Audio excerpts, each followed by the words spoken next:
Hi everyone, good morning, good afternoon, good evening. Thank you so much for joining. This is a talk on the role of philosophers in climate change as part of the Next Earth Nearly Carbon Neutral Conference at UC Santa Barbara, June 2019. I am Eugene Chislenko.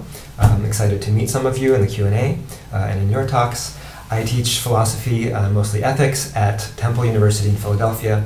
I'm also a volunteer with the Sunrise Movement and 350.org, and I'm a co-founder of Philosophers for Sustainability, which is a group of philosophers in many different countries working to push the profession and push philosophers to work toward combating climate change and ensuring a sustainable future. We are trying to get as many people as possible to do things like this conference, so I'm really honored and excited to be part of this and excited for the rest of it and all the other talks. A few years ago, I read a book that most of you have probably heard of, if not read yourselves, by Naomi Klein, a book called This Changes Everything. There are a lot of other things out there, but this is still one of my favorite teaching tools, probably my most favorite. In the first chapter, she talks about denial. She talks about looking away from climate change and being unable to really look directly at it.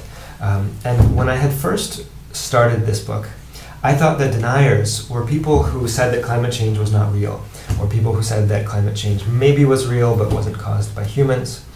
And the more I thought about what she was saying in the introduction, before I even got to the rest of the book, the more I realized that that's not really the relevant conception of denial anymore. There is less and less people who will say flat out that climate change is not real or not human-caused. But there are a lot of people who haven't integrated into our lives fully that this is happening.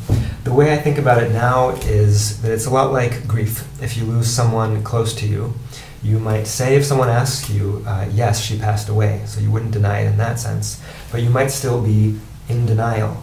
You might still want to call the person when something good or bad happens. You might still think of the person as an ongoing presence in your life, not just the way that someone who has died can be, but in the way that someone who's still alive can be. You haven't really integrated the loss of that really important person into your life.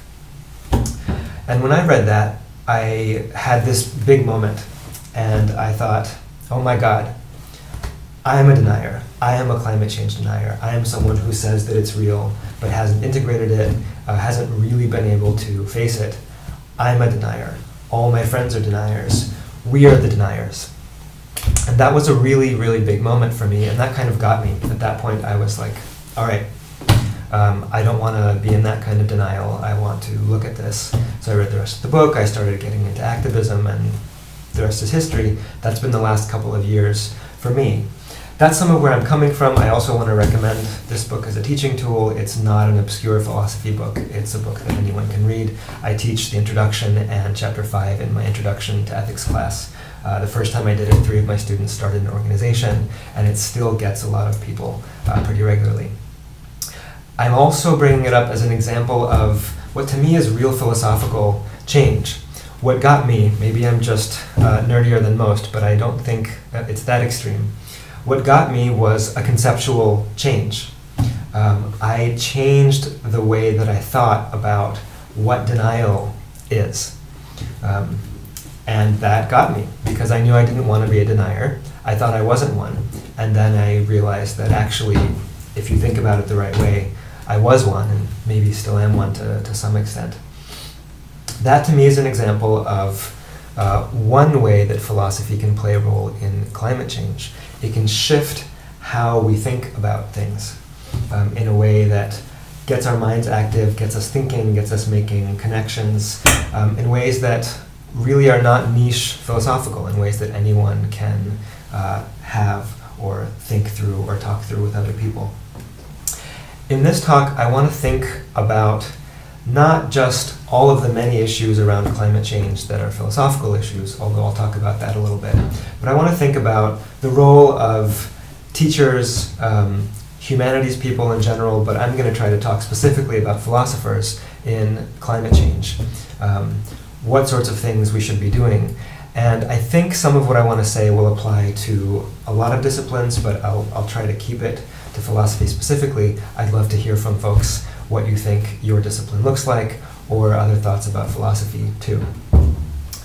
When I talk to people in philosophy about what they think philosophy should do, I usually hear one of two views. So I want to talk about those two views and then propose a third one. The first view that I hear the most is that our main role is theory. There are undisputably many crucial issues around climate change that are not scientific or not only scientific, but also genuinely ethical, political, metaphysical, other kinds of philosophical issues. We need to be thinking in this context about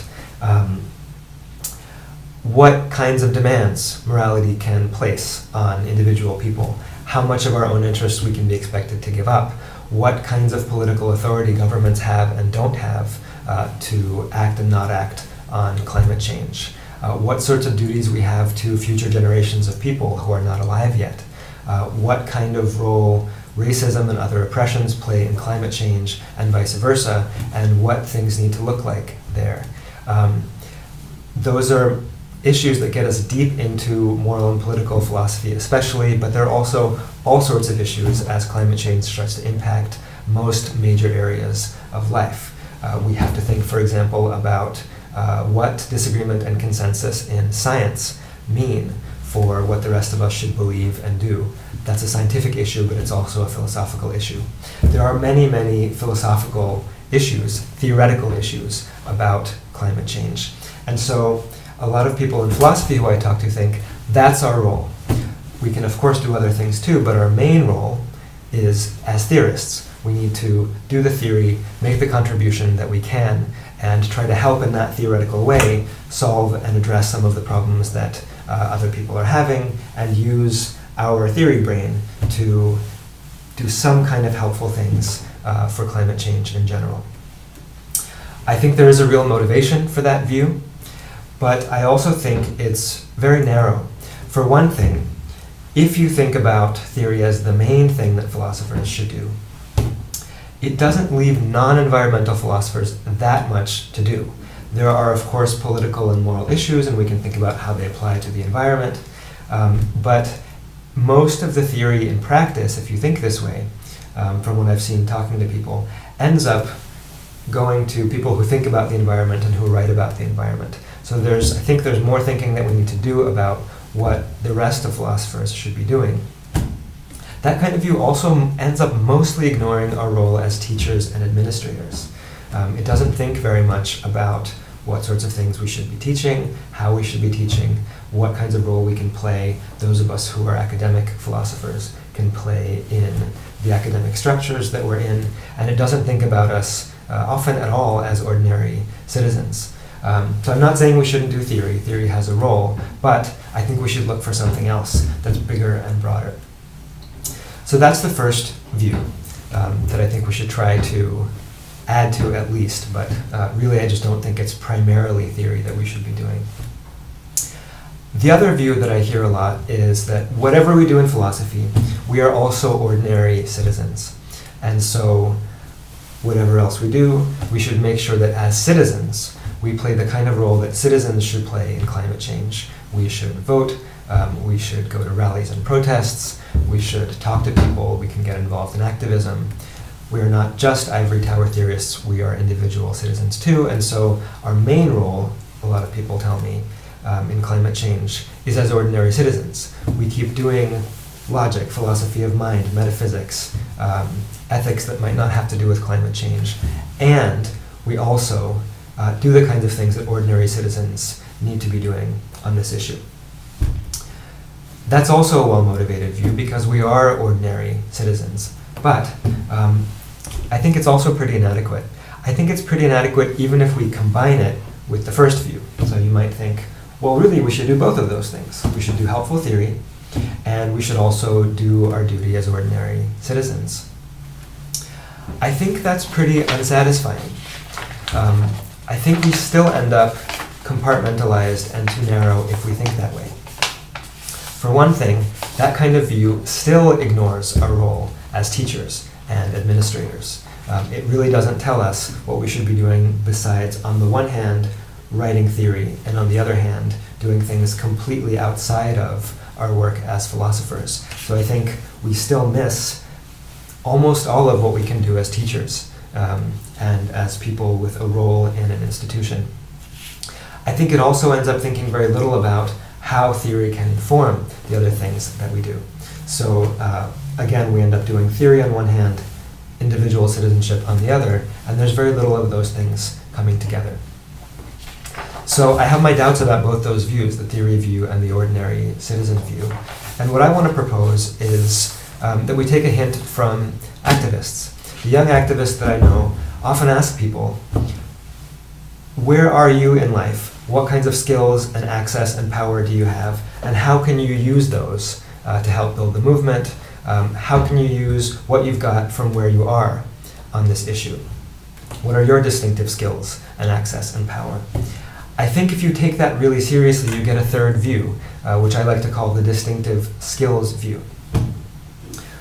What are our distinctive skills as philosophers? Well, it turns out we have years of training in thinking through conceptual issues, in making rational arguments, offering rationales for especially ideas that have good rationales to be offered for them.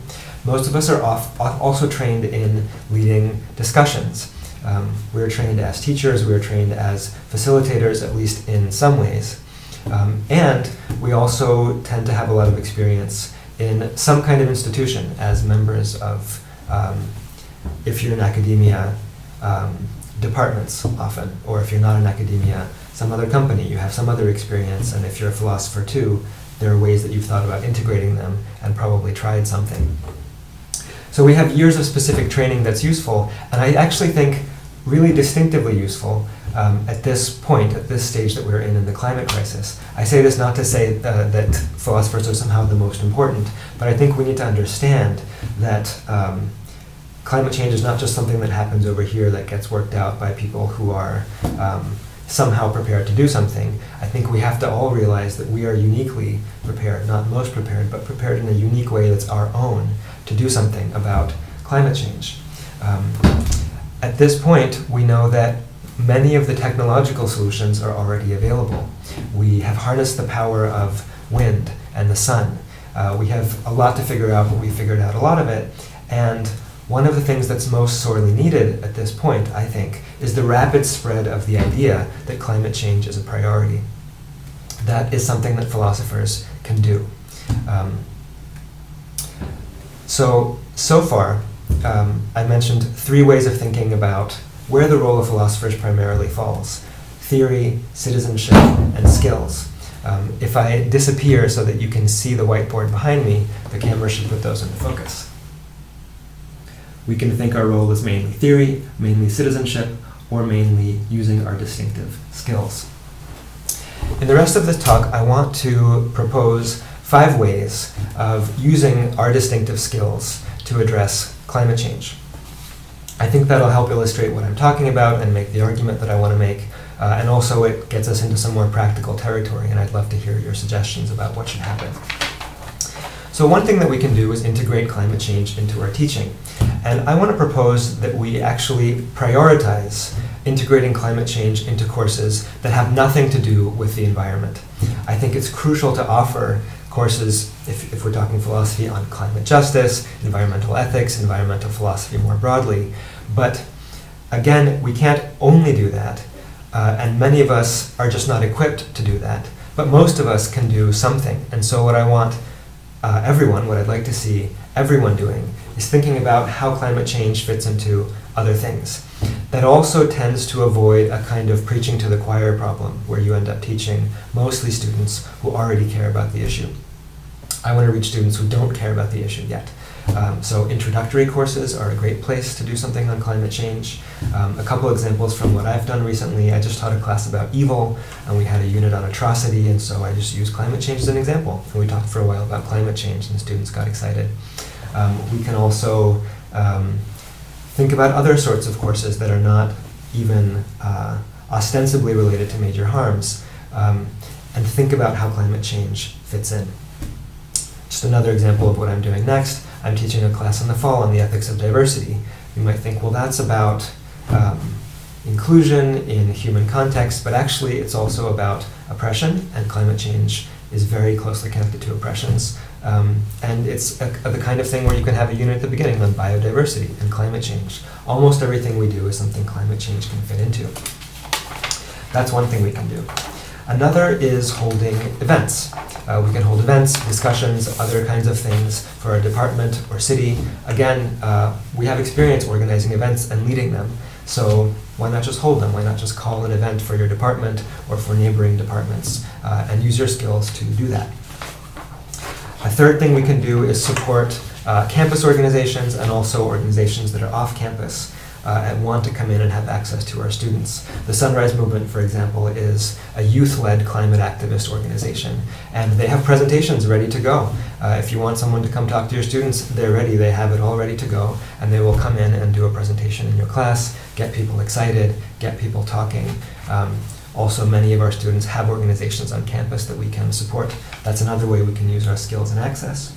And we can also support advocacy in our own larger national and international organizations, like in my case, the American Philosophical Association. I've been part of a campaign to get them to put out sustainability guidelines, and if you get a bunch of people writing in, people listen. So I'm curious to hear what other people think they can do with organizations or associations that they're members of.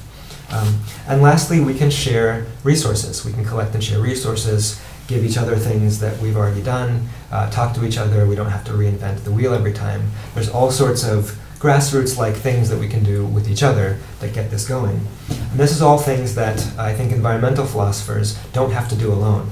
Environmental philosophers can take the lead in organizing philosophers in general to take on these kinds of projects and use the skills that we have. I'd love to hear from any of you that want to join the Q&A what you think we should all be doing. Thank you so much.